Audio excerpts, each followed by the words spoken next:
evening, everyone. My name is Jenny, and today I'm going to introduce diverse coral communities in naturally acidified waters of the Western Pacific Reef. And before we start, I would like to show you the records of ocean acidification. And you can see the purple one is the atmosphere CO2, and the blue one is the seawater PCO2, and the light blue one is seawater pH. And you can see the slope of the atmosphere CO2 and slope of seawater PCO2 is same. And when the value of atmosphere carbon dioxide increase, and the seawater CO2 also increase, while the value of seawater pH decrease. And so what is ocean acidification?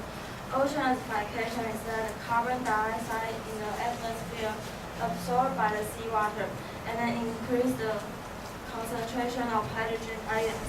This will cause the seawater to become more acid and the carbonate ions to be relatively less.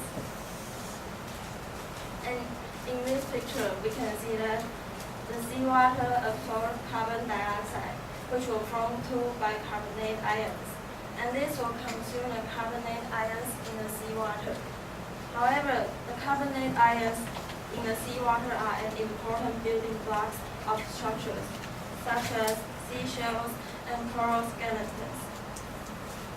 And when carbon dioxide absorbed by the seawater, it will cause many parts of ocean to become undersaturated with carbonate ions, which is likely to affect the ability of some organisms to produce and maintain their shells.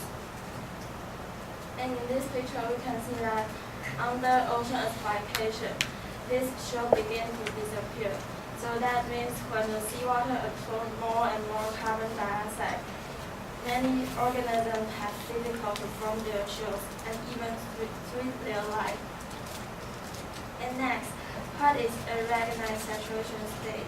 The surface tropical seawaters are supersaturated with respect to carbonate minerals, from which marine organisms construct their shells and frameworks.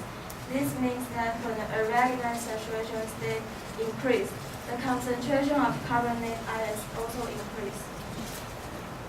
And at deeper water depth, the seawater becomes undersaturated and minerals begin to dissolve. This imparting an important control on the distribution of coral reefs.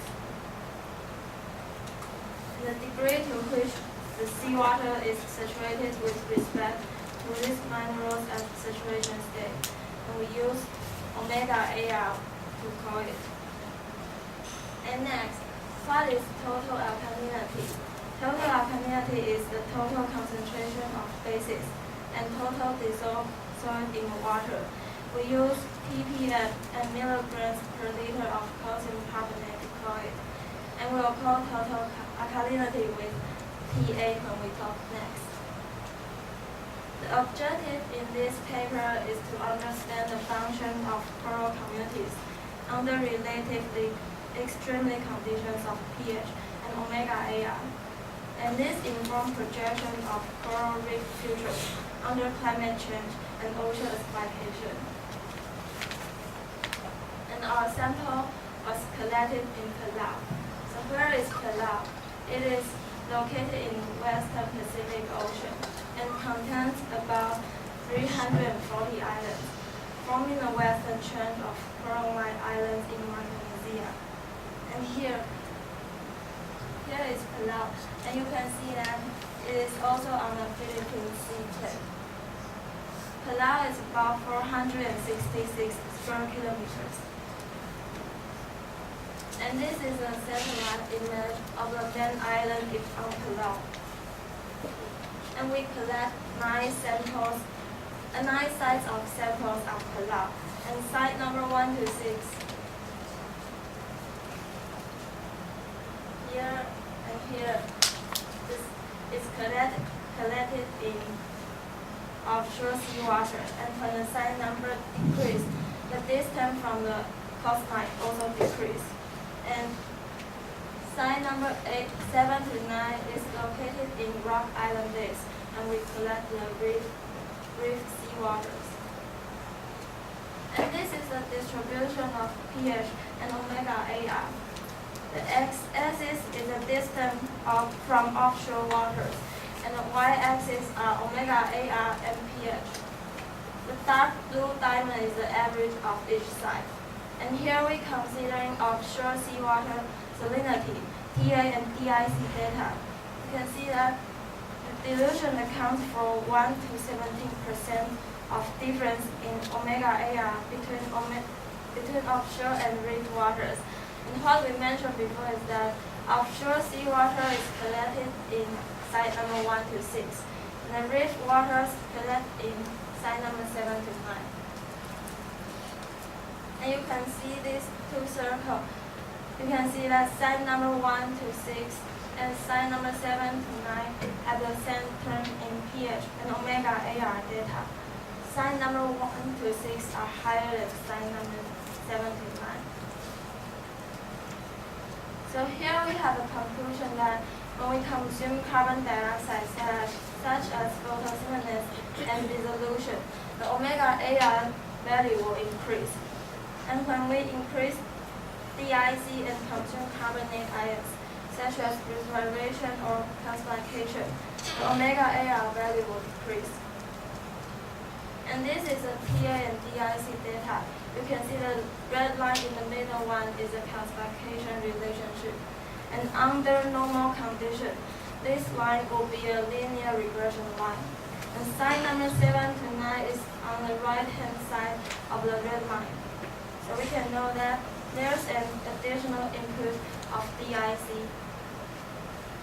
And site number 1 to 6 is in the left-hand side of the red line. So we can know that there's an insignificant influence on DIC and omega AR.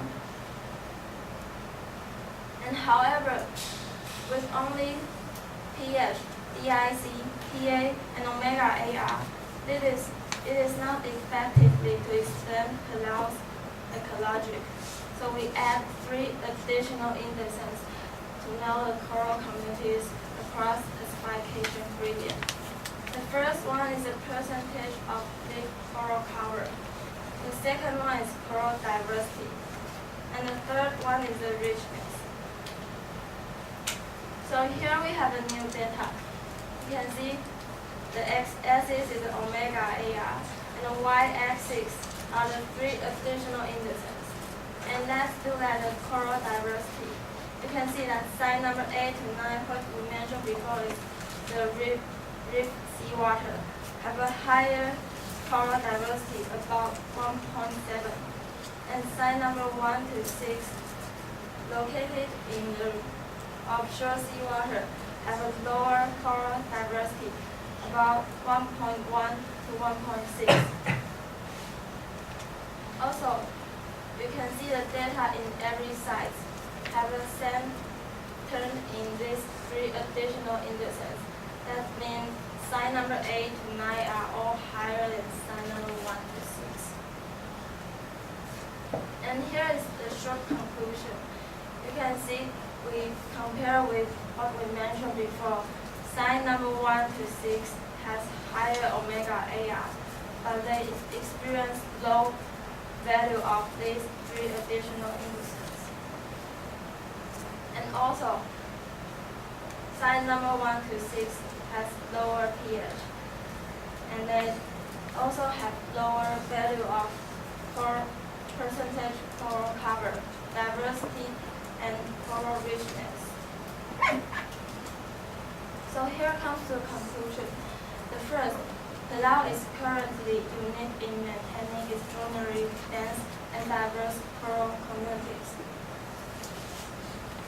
And the second one, none of the naturally acidified reefs that exist today, including Palau, provide an exact respiration of the chemical conditions and adaptive pressure coral communities when placed as the carbon dioxide levels continue to rise. And the third, on Palau, naturally acidification is caused by a combination of hydrographic process, not only by absorption of carbon dioxide. The hydrographic process means that water circulation cause climate change. And the last one, unlike the communities in the carbon dioxide vent sites and area of high carbon dioxide groundwater discharge, the Launa experience low but relative stable pH and omega AR over tide and seasonal cycles. Thank you.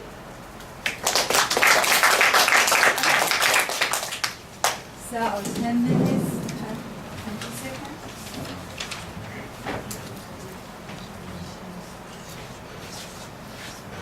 Okay, QA. Sharon. Wally.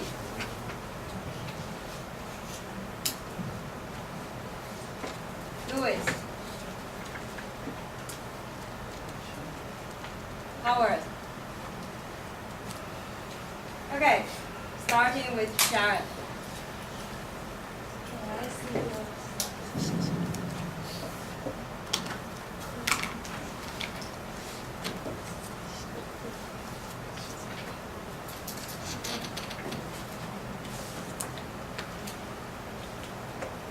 What's the difference between offshore water and reef water? Repeat the question. What is the difference between offshore water and reef water? And we see that slide number 7 is reef water, and it is located in the rock island base. So maybe it will have more input from the river. And the offshore water is the slide number 7 is nice. More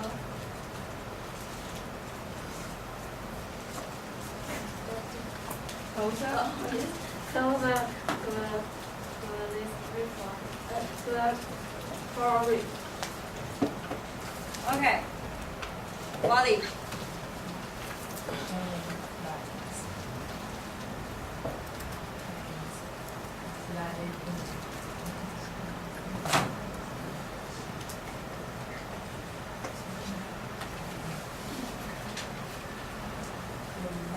Red and blue, one nothing. Repeat this question. The red and blue. Oh, it is diversity with the Okay.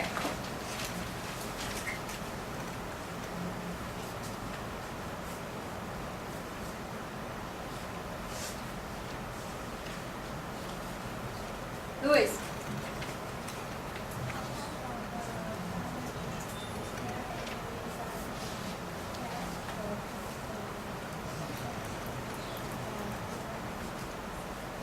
Repeat her question.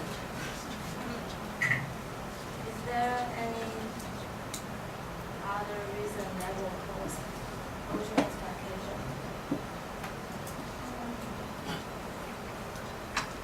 Yes, when human produce any carbon dioxide to the air and then also by the seawater, so not only by biology, but also human.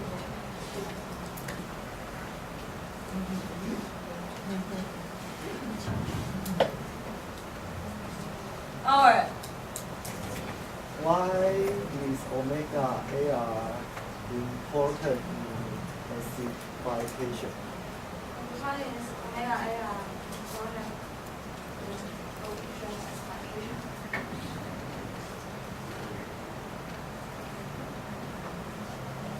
And omega AR is point to the carbonate ions, but carbonate ions is important to many organisms in the sea, such as shells. So when omega AR increase or decrease, it will cause the organism to live. Okay. On to your question, Annie. Faster than Eric. Okay. ask you how to define the pore diversity and how to measure. How to define pore diversity?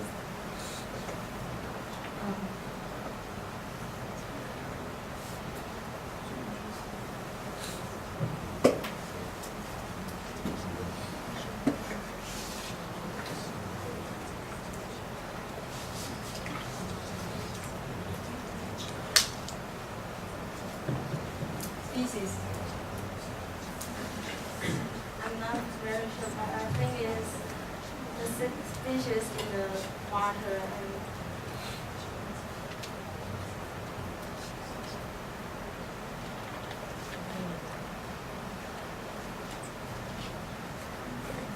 Abundance.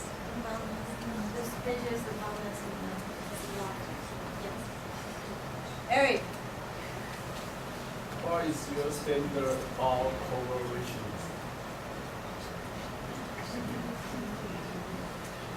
All what didn't mention in paper, but why? I'm not sure. Okay, my turn. Okay. So, I think the good thing about her presentation is she actually look at you from time to time. So we're like this, which is really nice. And the topic is both chemical and biological. So at this moment, you sort of put more effort into the chemical parts. But according to the question for the audience, I think you need to figure out or give a simple, I think these are all like a diversity or richness. These are all ecological terms with a specific equation. And if you don't find the information in the paper, that must be in the supporting information on the website. So you have to go to, because the journal is Geophysical Research Letter, they publish only very short article. So the author, they probably put these basic, because these are very basic ecological terms.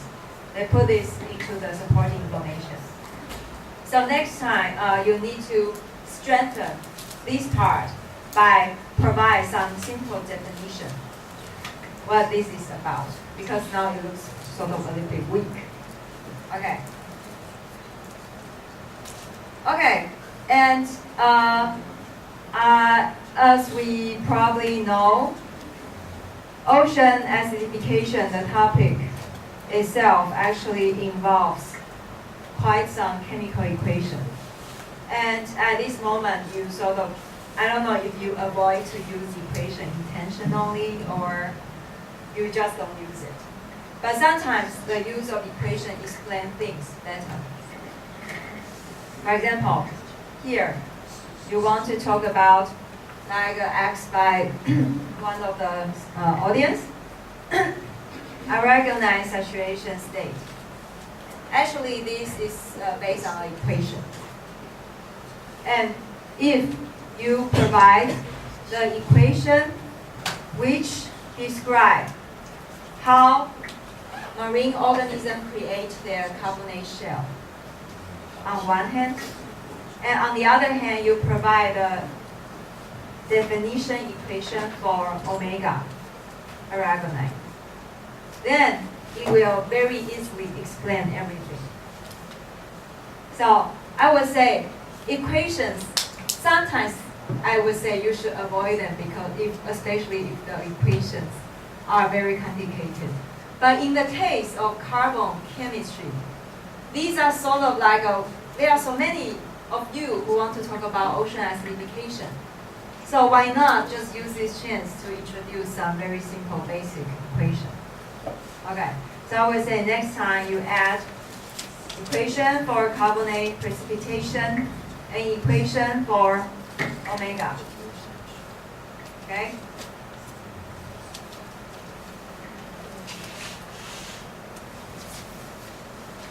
Okay, Then goes to your presentation of the results.